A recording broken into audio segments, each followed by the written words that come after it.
Okay, umpisa na natin ang tamang daan. So, ito is ni-request ni Choi and Chel channel. So, from Nagilian Road going to SM City Baguio. Alright, so pag galing kina LU, ito daan nyo. So, nandito na ako sa bandang Kuyasan. Yan. So, dire-diretso lang to. Wala naman ng liku-likuan dito eh. Diretso lang. Kulit naman itong phone holder ko. Tumba ng tumba. So, ang ganda ng view dito. Kita nyo ang LU. Diyan sa may right side. So, yun. Diretso lang tayo. Itong dadaanan ko parang ang tingin is parang mas malayo, pero pag mga ganitong oras kasi rush hour to, 7 a.m. to eh. Nung time na pumunta ako lumabas, 7 a.m. Kaya ito yung dadaanan ko. Sa susunod, dun tayo sa regular way na pupunta ng SM galing Nagilian. So yan sa kanan ko, yan ng Kuyasan Hotel, or nandyan din ng Pure Gold. So, diretso lang tayo. Etong bandang kaliwa ko, Quezon Hill na yan eh. Ayan, Pure Gold yan, nasa kanan. Okay, so dun sa may mobile, yon merong pakanan dyan, yan ang Asin Road. Pwede rin kayong bumaba dyan, papunta ng LU, labas nyo Tubao, La Union. So ito, yung papasok sa kaliwa na yan, papunta rin Quezon Hill yan.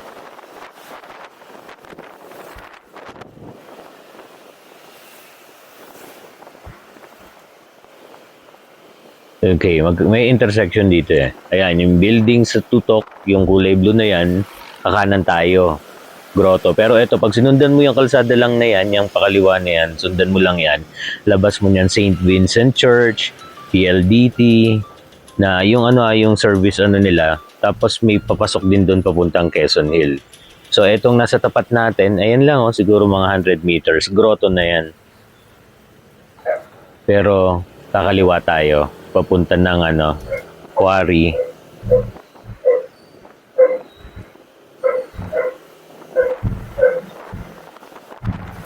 Iyan. So, diretso lang to. Papunta ng City Camp yan. Ito yung kalsada nito. Yung kanina doon, yung bago ko kumaliwa, may kalsada doon sa bandang kaliwa rin nito, yung katabi niya. One way na yun eh, paakyat. Hindi na pwede doon lumiko. Dati pwedeng lumiko din. Pero dito sa dadaan natin, tuturo ko yung pabalik doon. So, sa kanto nitong kalsada na to, yan, pag kumanang ka dyan, papuntang Marcos Highway, papuntang Lower Quarry, papuntang Ligarda, meron din doon. Alam niyo naman Baguio pa ikot-ikot lang eh. So dito tayo sa kaliwa. Papunta ng Palma. Palma ang magiging daan natin dito.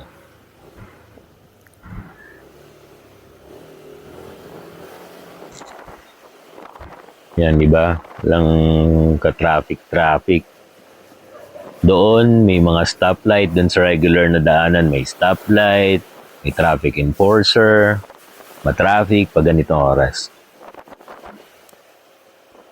So, itong kanto na to, pag kumaliwa ka dyan, yan yung kalsada na sinasabi ko. Labas din yan, papuntang Nagilian, papuntang Quezon Hill. Tapos pag kumaliwa ka doon, papunta naman ng pag ng grotto rin, pabalik doon. Pero bawal kumaliwa ron eh. So, dito na Palma. Palma to. So, dito tayo dadaan. Pag dinire-diretso mo tong Palma, labas mo rin ito Ligarda. Ligarda intersection doon. Ando doon ng Montcrest Hotel sa bandang kanan, doon sa intersection. Pag kumaliwa ka, papunta ka ng McDonald's, papunta ka ng BDO, papunta ka ng City Hall. Pag kumanan ka naman, wait lang. Mamaya na yun. So, kanan tayo dito. Doon sa may 7-Eleven. Ang labas din nito is papuntang Ligarda.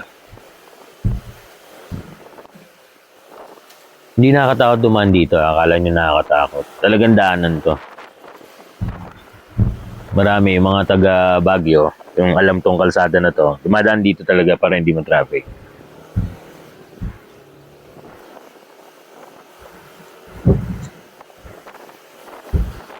Sa kanto ng kalsada na to, intersection, pag kumanan ka, may daan-daan yan. Yung pakanan na yan, papuntang Marcos Highway, papuntang Quarry, papuntang Ligarda rin, dun sa dulo na side. Pero ito, diretso tayo. Yung kanto nito is Ligarda rin. Pag kumaliwa ka, papunta ka rin ng City Hall.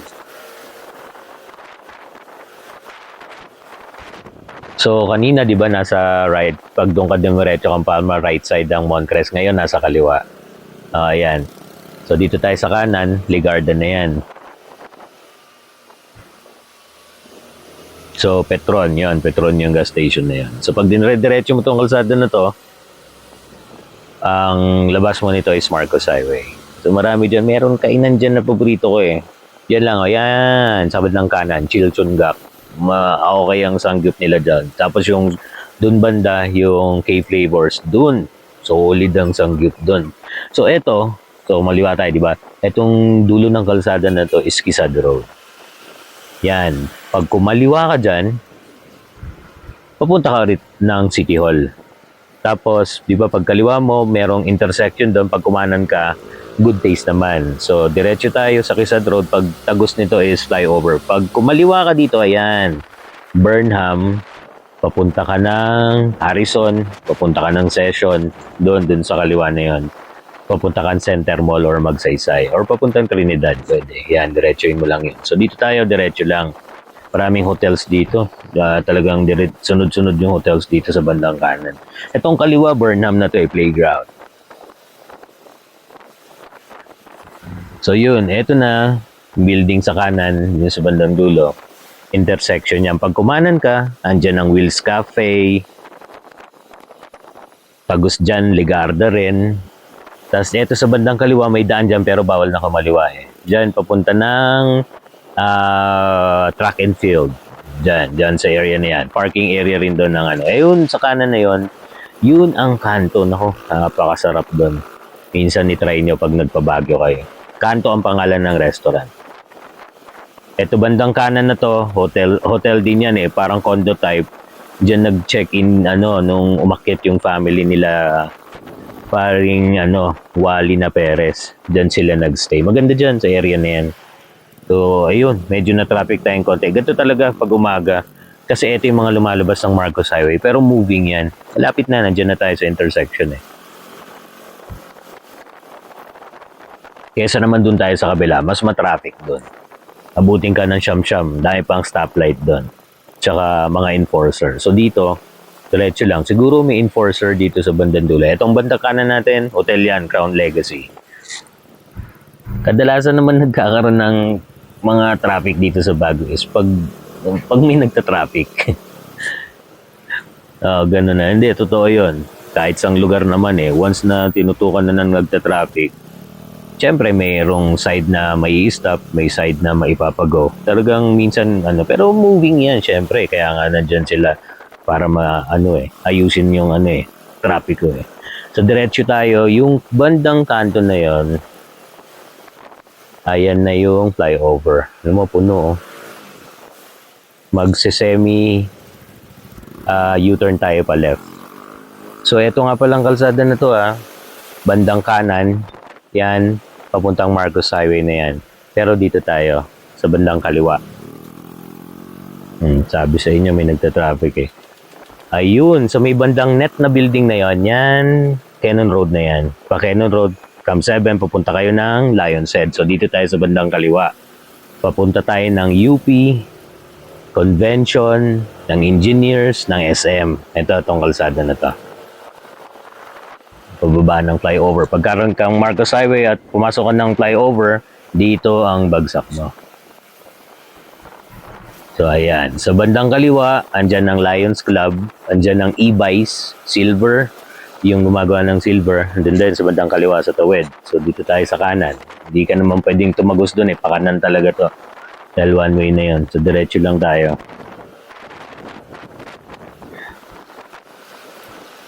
Okay, so etong bandang kaliwa natin, sakop na to ng UP. Tapos yung bandang kanan, dorm naman yan. So, UP, banda dyan sa harap, yan na yung UP gate. Sa bandang kaliwa. Tapos yung nasa harap natin, yan ang convention center ng Baguio. So, dito tayo. Pag bandang kanan ka, papunta ka ng Engineers, papunta ka ng Victory Liner, or papunta ka ng Cam Janhay. Ingat kayo dyan sa kanto na yan kasi talaga mahigpit sila dyan. May mga nagbabantay dyan sa mga coding. So pag coding ka, pag wala kang plaka, sigurado ka doon. Huli ka ron.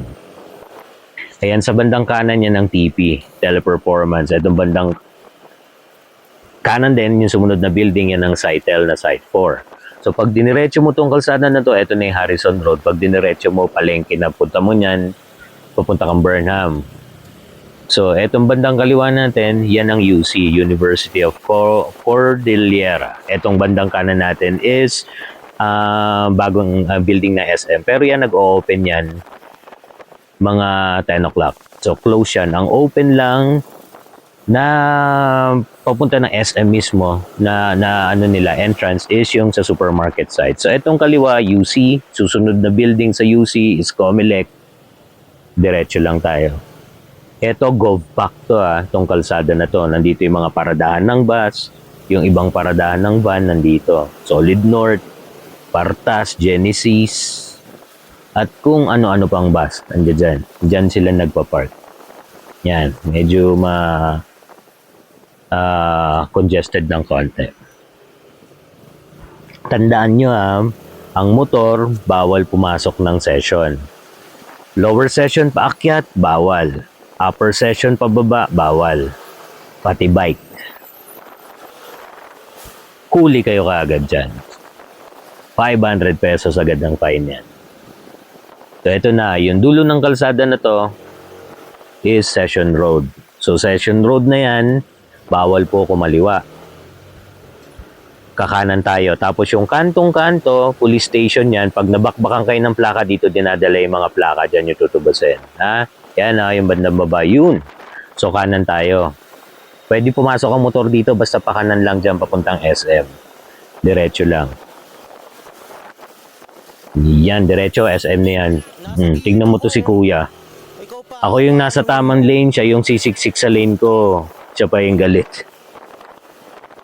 Diretso lang tayo SM na to. Pag kumanan ka, parking. Pag magrurotonda ka sa bandang kanan, ayun ang papasok ng supermarket. Yun lang ang open na entrance, supermarket.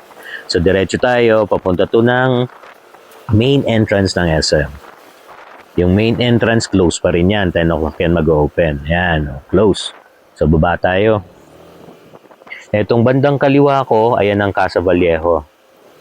One of the, sabi nila, oldest building dito sa Baguio or sabi, sa buong Pilipinas, ewan ko kung totoo. Yung sumunod na building, ito sa kaliwa, yan ang NBI. Pwede kang kumaliwa dyan, papuntang NBI, papunta ng BIR. Tapos etong building sa kaliwa, yan ang DILG. After DILG, yung area na yung Engineer Sales na yan. So ito, yung dadaanan ng Victory, kakanan to pag ganon. Papunta na rin ng flyover yan. Dito tayo sa bandang kaliwa. Yan. So, pag diniretso mo lang to, tapos kumaliwa ka, papunta ka ng Engineers, kaliwa, tas then kanan, Engineers Victory, nandyan. Yung tumbok nito, yung dulong-dulo na building na yon, yan ang Supreme Court. Pag kumanan ka, papunta ka ng HB.